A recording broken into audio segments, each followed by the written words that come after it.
first started playing rugby in '95. I was injured in '94, and they usually want you to wait a year before you start doing any contact sports, so started playing in '95. We were lucky enough to get asked to come down and play at the Rikers Center about 2 years ago, maybe 2.5 years ago.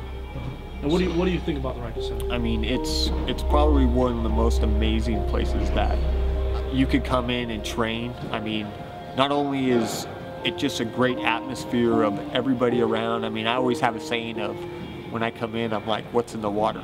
Just because everybody is just so welcoming, so open-minded.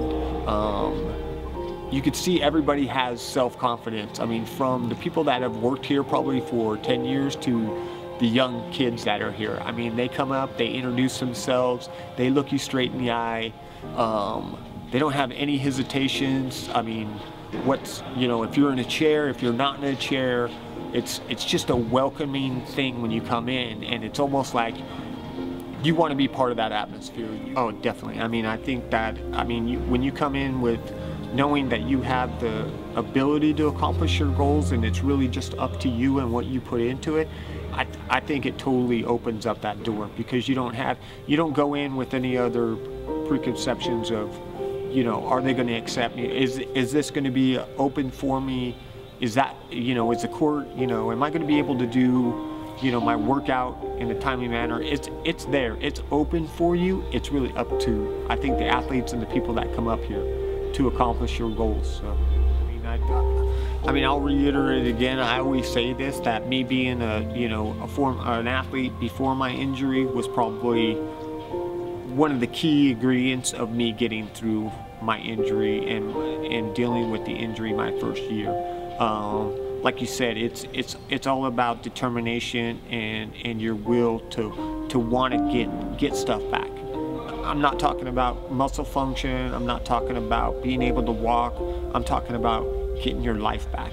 I'm talking about being an athlete, getting back to work, being the same person that you were before, dealing with all these things that we have to deal with. And I think being on the rugby team, it enforces that, and like you said, in rugby and in life, you've got to be here on time. You've got to train on your own time, because you're accountable as a teammate. It's not just about you anymore. You belong to a group of guys that there is some accountability, and I think that goes through in life too. I think us being here it's twofold. I mean, not only do we get to show other athletes and kids and parents and trainers, it's I don't want to say it's very limited when you're out in the community that you see someone in a wheelchair, and also very limited that you ever see them compete out of a sport. And I think when athletes come and they see us practice, they see us play, they talk to us, they see the compassion, the passion that we have for the game. They see how we train just as any athlete does. And I think they see us and people in chairs in a whole new light.